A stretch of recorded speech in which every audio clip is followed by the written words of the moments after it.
Welcome back to the Blacktail Coach Podcast. I'm Aaron. And I'm Dave. All right, this week we're back again with John Nicholson from Trail Camera Adventures on YouTube, and going to continue our conversation about trail cameras. So we left off last week, finished up the SD card and the battery discussion. So this week I want to talk about how can we best position them in our sets, or if we're doing for wildlife capture, how do you position them, or what's a good idea for positioning them so that we're getting the best possible and the most pictures, nothing slipping by? How do you do it? And yeah, let's have that discussion. This is a great discussion. Okay. This really is, because I've changed over the years. I definitely have. Today, I position my cameras for the very best videographic effect, because my audience is the overall nature audience. I want to see something at their level, the animal's eye level, and I don't want anything to slip by. Almost all of my cameras, which is 75-ish, we'll just use that number, are a few feet off the ground, meaning I'll go on a knee. Like 2-3 feet? About 3 to 4 feet. Okay. I'll go on a knee and I'll put it right in. And there's several reasons I do that. The first reason is because of the effect. Because I'm editing these videos and I'm probably right in the middle of whatever kind of animal it is. The primary reason I started moving down, because I went through the years that, you got to move them up. There's more people in the woods and cameras are getting stolen and you don't want to lose a camera, so you got to put it up high. Mm-hmm. And I did that. I was taking climbing sticks and ladders and doing all sorts of things. You took to the extreme there. Oh, yeah, I was. I was 2 or 3 that. from the top of the tree. When I was using salt and the game blocks for the elk, you didn't want it down at that level, because it's just a matter of time. The herd elk's going to come over and just beat it up. They just like doing that. And so I was going high, just that matriarch wouldn't get up there and get them and point it down. I also noticed at that time I wasn't getting as many smaller animals. I wasn't getting the bears and stuff that would go, and bears a lot of them are bigger, but I wasn't getting them. I was just getting elk. I'm like, man, there's something to this. Even though it's pointed down in that area, I should be getting more of bobcats, for example. I should be getting those. And when you watch the bobcats, they're always moving slinky. And I don't get it. If you're up high, you're going to miss so much. Now, and I have proven that. Because I kind of want to define, like, when you say getting up high, are you talking like 10 to 15 feet high? Yeah, where the average hunter, so you're worried about somebody coming in and seeing your camera. So that's the main thing guys are talking about. I don't want my cameras stolen because I spent all this money on it. So they put it up high and aim it downwards, and you're probably going to get all the elk. Elk out here, big as horses, so you're probably going to get that. But there's a very good chance you're not going to get anything else. Okay. And you're sure not going to get those cats. Because it's weird that it won't trigger, but it won't. I wanted to actually clarify on this, because when we're in the classes, we talk about putting them up high. Because I think typically we're thinking putting them down low, 2-3 feet. A little bit below what you're talking about, the 3 or 4 foot. It is 2 or 3 feet. And that's typically where we put them. And when people are walking through, if they're looking to steal cameras, they're looking around there. But when we say put them up high, because we use the HME trail camera mount arms that screw into the tree and put them, but it's more like 6 or 7 feet. Yeah, we're putting up just high. And I've never had anybody. I've had guys standing right underneath, and I've got the pictures of the back of their head as they're standing underneath those cameras. That's not 10, 15 feet up. And I could see that's just even pulling your SD cards. That would be a pain in the butt to have to go out there with your sticks and climb up there. Whereas 6-7 feet, that's just me reaching up and being able to swap out anything that I need to, SD cards or batteries or something like that. And I've been successful with that 6-7 feet. Probably about 6 feet is where we're at. I've still gotten a lot of small animals. You have? Yeah. You get the mice and the birds and stuff. And I've gotten... Oh, that's a good trigger. Yeah. Birds, and these are the $25, $30 cheap non-cell cameras that I'm using. But rabbits, I've gotten everything. And deer, It's perfect for deer and everything like that. But it's just enough. Like we posted, I made Asha post on Instagram one time that bears suck at selfies, because I've got pictures of just the eyeballs sticking up in the camera, because they can just barely get up high enough to where their eyes are looking into the camera, but they can't actually really reach it as they're standing up. They would have never found that camera if it weren't for their nose. Their nose Oh, I takes know. them right to that tree, and then they go up. It's amazing to see that. Yeah, we're still using rubber gloves, latex gloves when we're handling cameras. No, but it might be just the plastic, the smell of plastic. That's a different smell than they're going to encounter out in the woods. But I wanted to actually clarify that when we're talking put them up high, it's more of the 6-7 foot range, as opposed to, and probably about 6 foot, as opposed to 10-15 feet, which is just a little bit higher than where you're at. Okay. Because you and I when we were in Puyallup, we had a really long discussion about this, about putting them up high, but it's always good to clarify definitions. Yeah. Okay, but go ahead. No, I see what you're saying now. So that level is going to be a little high for me, because I'm not looking at an eyeball if it like a deer or an elk, but it's still going to get you what you want as far the way you're describing it. Definitely going to get. Now, going down low is that's the most dangerous thing of all, because the plants grow up and cover it. It really is. You have to. I really pay attention to where I'm screwing in that spike or that holder, whatever it's called. The camera mount. The camera mount, yes. Yeah. I'm not spiking trees. Yeah. Because the ferns grow up and the branches come down, and I make a conscious effort of visualizing what the alders are going to do in the next 4 to 6 months before I get back there. And then there's that.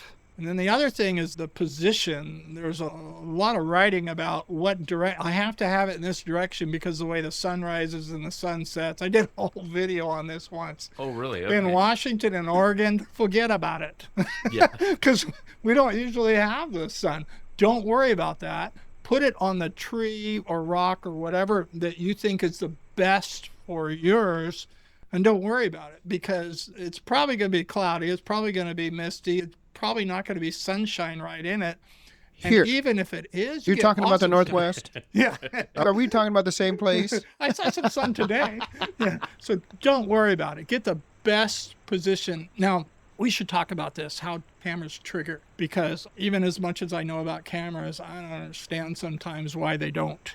I got one artesian spring, which is a natural water that comes out that the animals like quite a bit. And there's sometimes, I have about 5 cameras on that one now.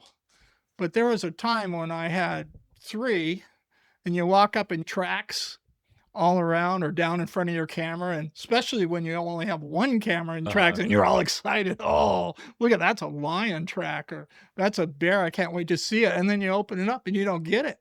You're like, what the heck happened? For a while there, I really wanted to understand why cameras wouldn't trigger. What's wrong with our own cameras that we're making? Why didn't it do that? And so I got a lesson. So these cameras, they activate primarily off 2 things. You need motion and you need heat.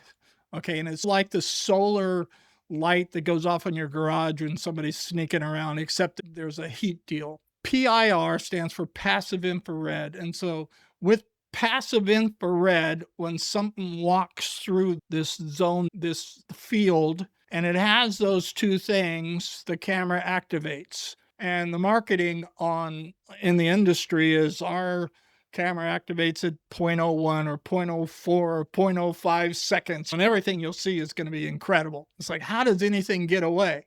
Yet you go to your camera and you see the tracks and there's nothing on there. What happened? Don't know. Okay. And so this kept happening. And so I kept asking the questions. This is happening. Something's defective. What is going on? The way these are set up, ideally, an animal is supposed to walk left or right to left across the beam. That is the very best way to trigger everybody's camera. Okay? Okay. Now, for me, that's not necessarily the best for me. I like something coming straight on and getting closer. Oh, yeah, okay.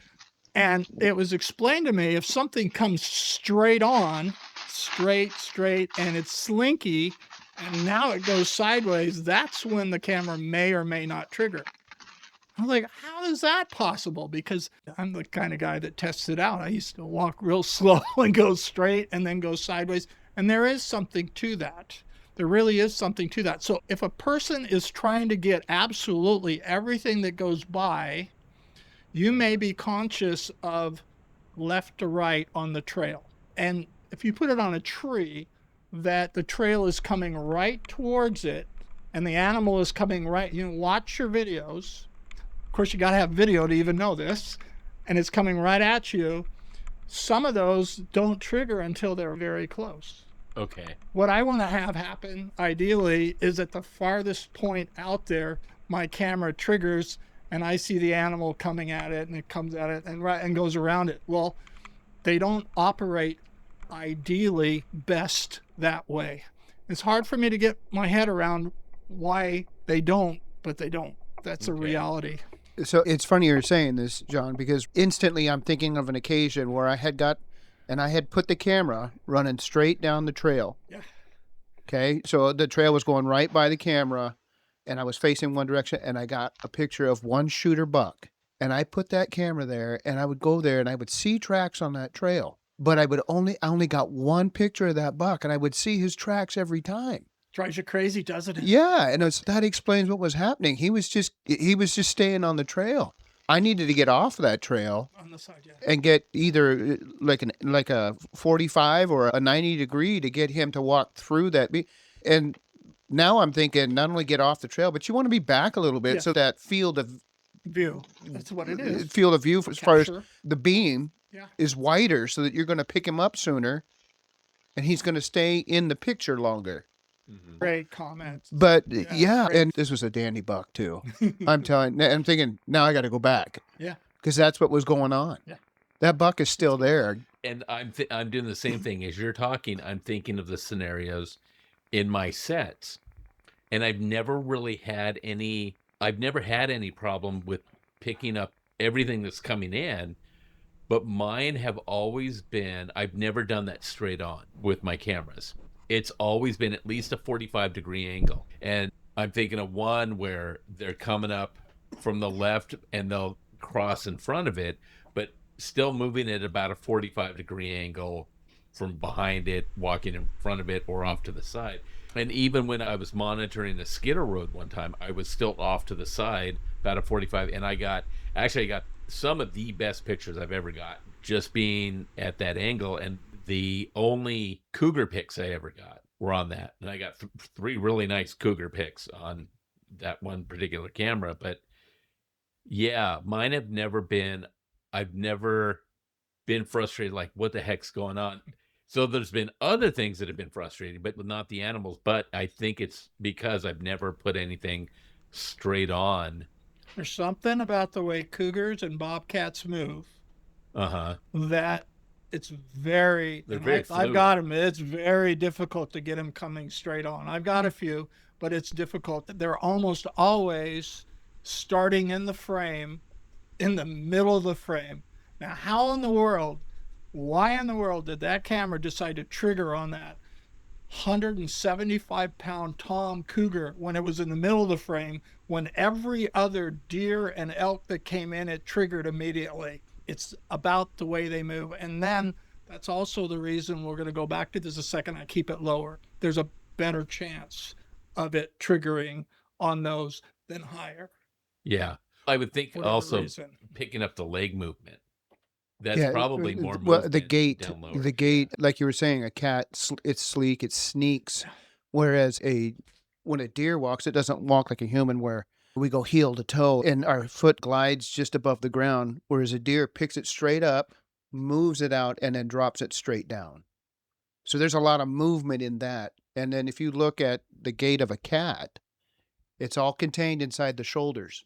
Yeah. You know what I mean? It's just all nice and tight and everything like that. This is eye-opening. This is stuff I tell guys at seminars about sense and how they're not all created equal. And we talked a little bit about that before.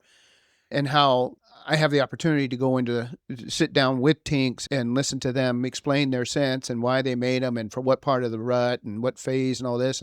But you don't hear guys doing that with cameras. Yeah. Nobody, this is the first I've ever heard, but it makes total sense the way you're explaining it, that, yeah. It's only because I'm obsessed with these things. But that's great information, because a lot of guys are like, I want to get as much footage of that, whatever target that I'm going for, animal, as I can. So you face it down the trail thinking that you're going to get him coming and going, and it's going to be frame after frame. And the reality is It's the worst. yeah. I got one picture of that shooter buck, and it wasn't till he was like 2 or 3 feet from the camera. The real answer to this, the best answer to this, is more cameras. That's probably Sounds like I work for a camera company, but it really is. It's more, and then you load up in that area, and you're probably not going to blow the animal out if you're careful, but more cameras. Now I had some, and I'll ask about this. I had one facing, and it was facing into my set, but then I wanted to catch any animals that were coming off of, because I was maybe 10 yards off of a pretty major game trail going by, and where my kill spot was for my set for hunting.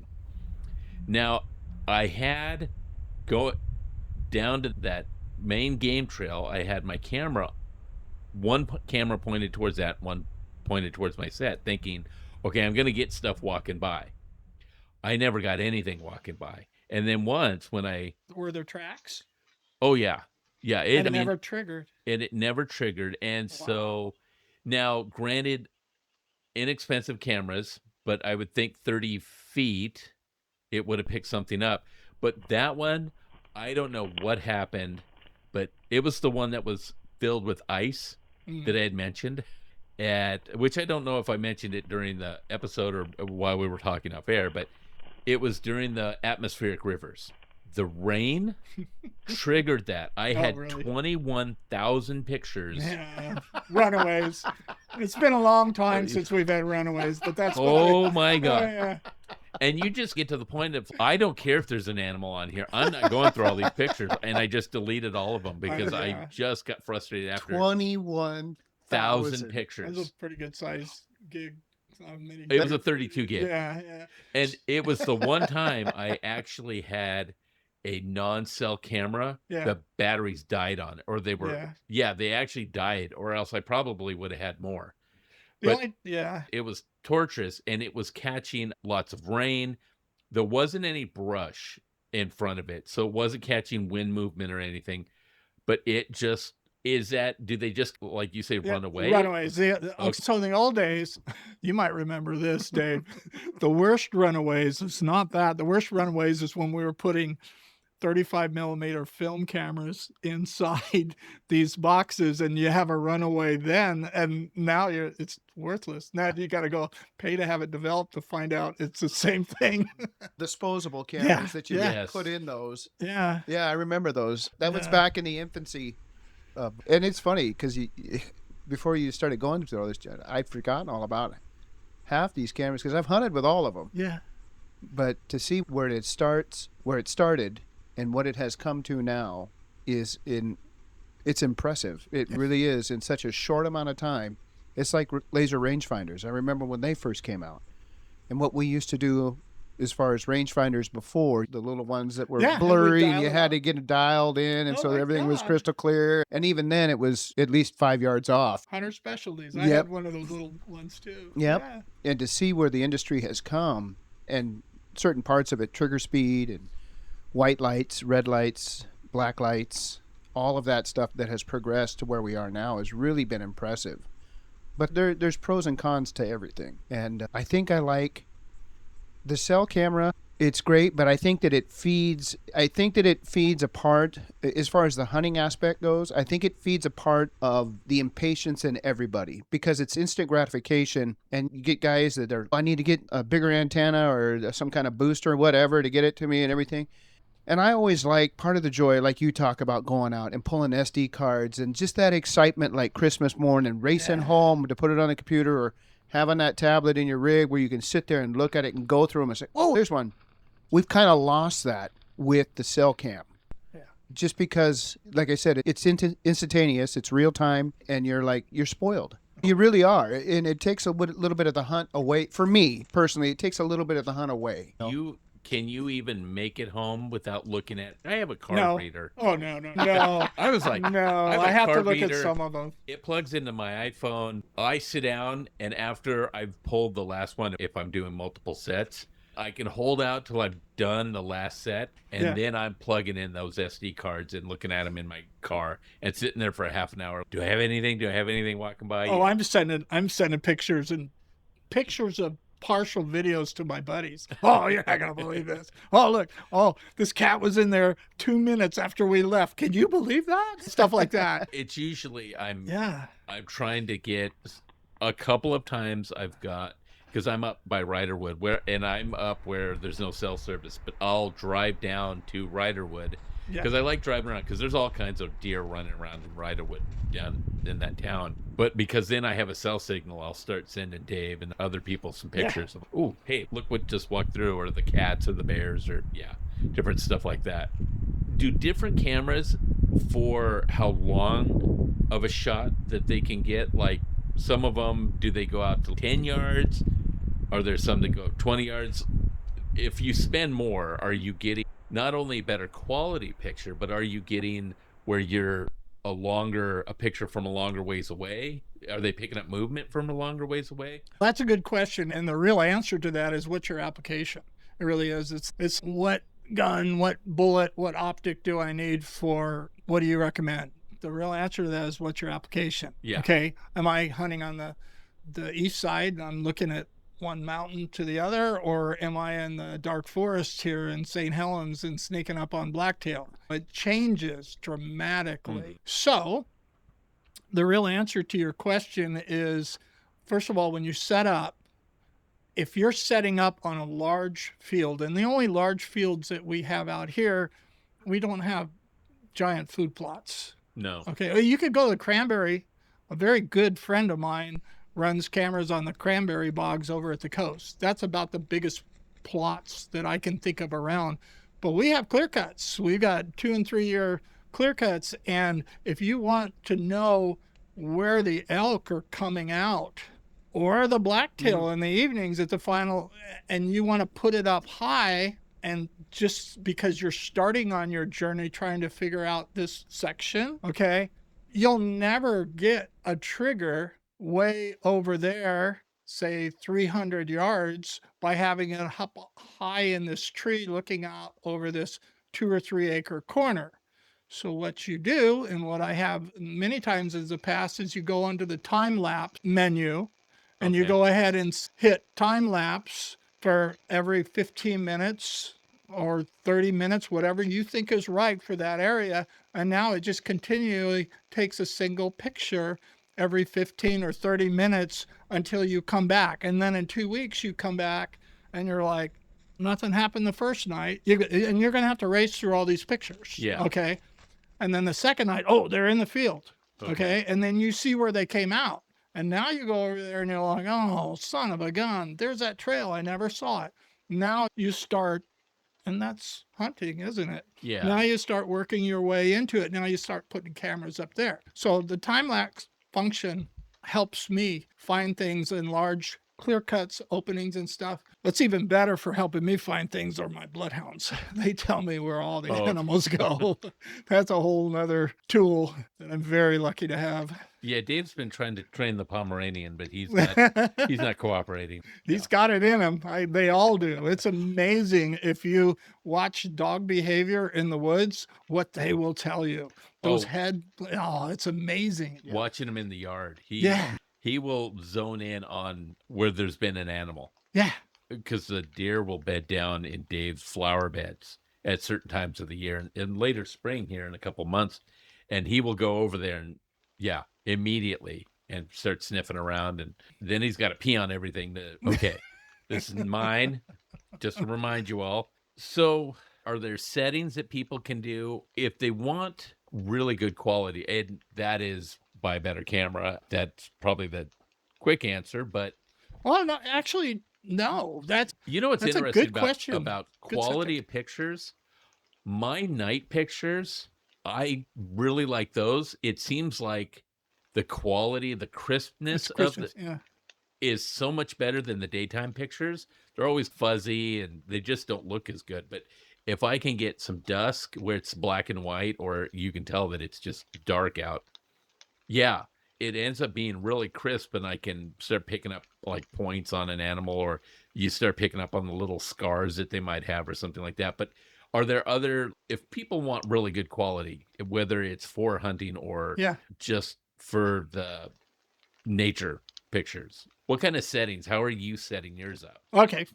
We got right to it. Okay. So in the old days, when you had your setting, when you go into the menu, you scroll down all different ways, pushing buttons to scroll down to the settings, and you put it in. It'll give you that camera, what setting you can put it in. In the old days, generally, it was on the medium or low setting.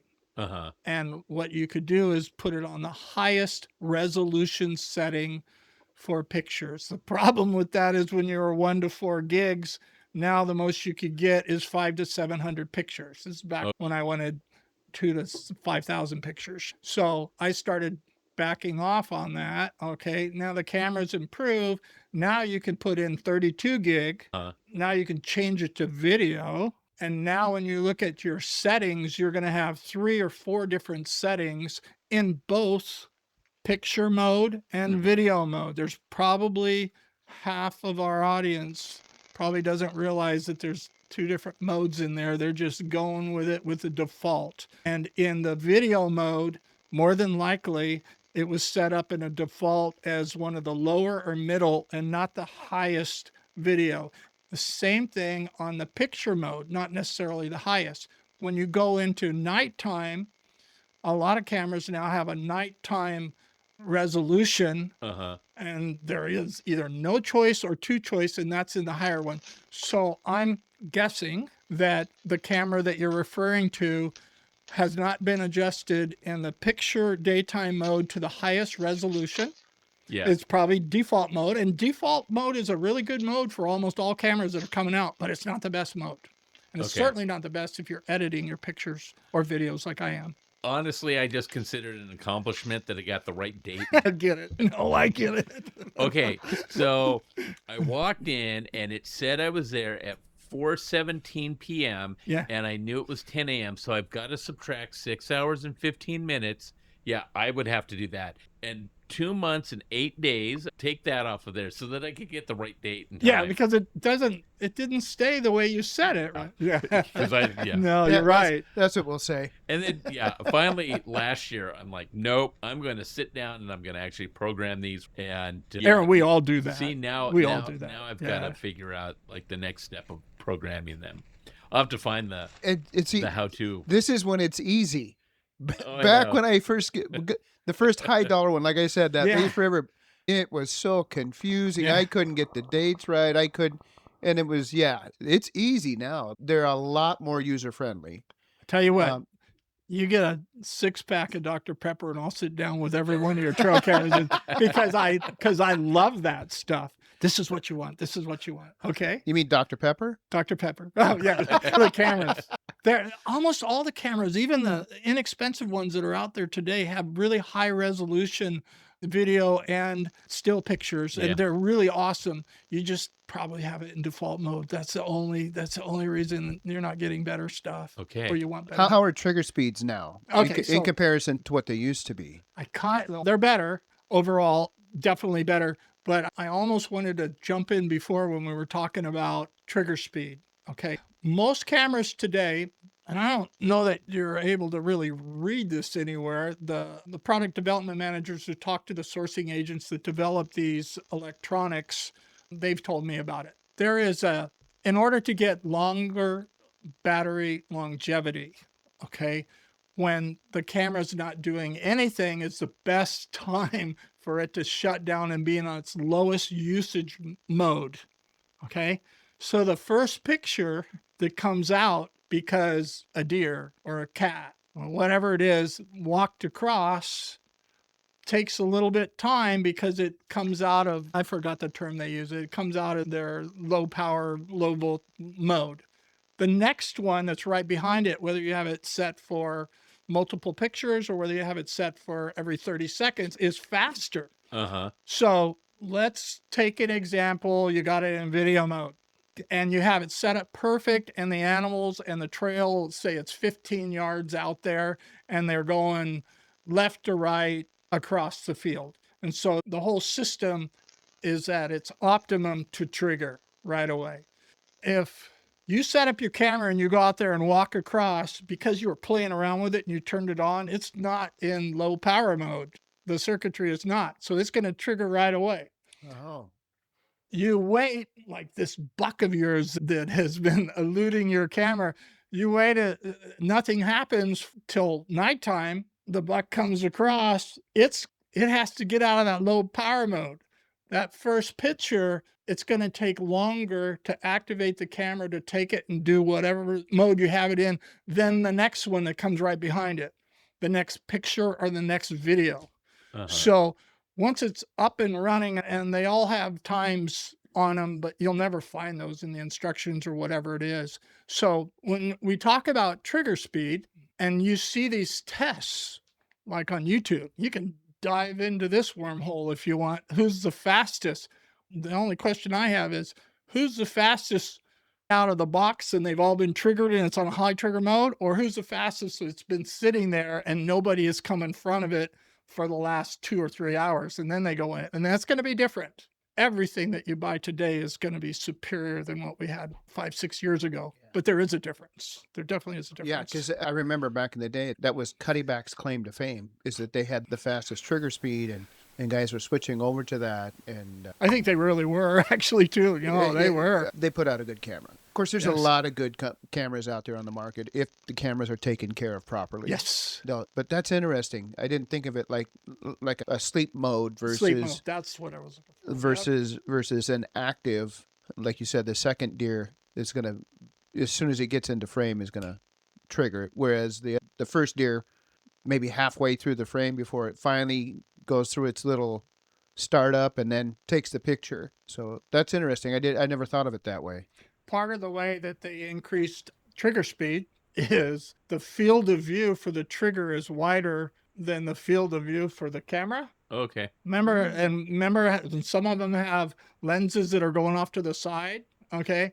So it triggers it before it can even take a picture of it. So it has a chance to come out of sleep mode so that you can get it almost right away. It's never right away. So that would give you a faster trigger time. Yeah, I see what you're saying. There's all sorts of, it's not deceptive advertising. It's just the way it works. Yeah. But that's where we're at. That's actually smart thinking. It is. Trigger the camera as far as get it come out of sleep mode. Yes. Sooner before it walks into the field of vision of the lens. The lens, yes, sir. You nice. got it. So it'll pick up more movement. Right. Off on its periphery. Okay. Yeah. Now, what kind of, what's the angle that it's working at? Oh, boy, I should know that. I love those questions. Field of vision. Yeah. Because now they have the 360 cameras, or they have cameras that, because Chris has one that will track. Or he can track. He can with his phone. He can track. So if a buck comes in, he can.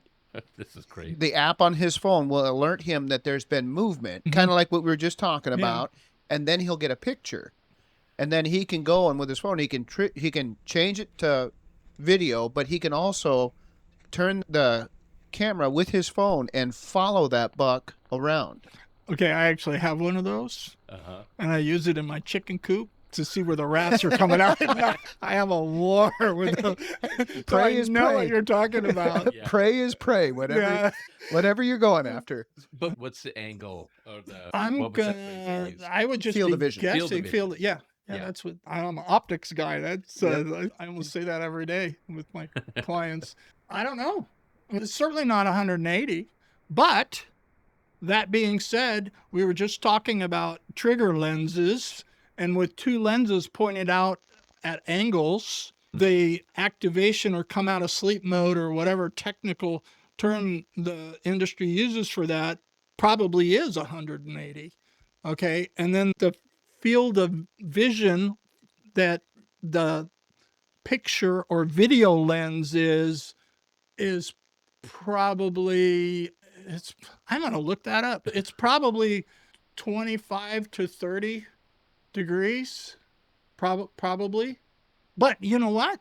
There's also settings in the camera, and certain cameras. I used to use these food plot cameras that have a lens that's specifically a wider lens for that. So it all depends on the camera. On the equipment. Yeah, and the lens. Boy, now you're getting into my area yeah. of expertise. You can put a lens in there, and now you distort the animals depending on the distance and stuff because of the way the lens is. And then in order to get away from that, you put field flattening lenses behind that. So you take like a cutout of the earth and then you flatten it. That's a whole. There's that fishbowl effect. Yeah, so that's a whole wormhole that we probably don't want to go. Okay. Good question. Well, you know what? We're at the end of episode 2, and there's still a bit to talk about here. So I think we're going to go into a third episode. And so if you could go on, subscribe, follow, heart, do all those things, that would be great. Check out our affiliate links down below. We work with some great companies. They have great products. But check out what they have for your hunts and after your hunts. That would be appreciated by them and by us. But until next week,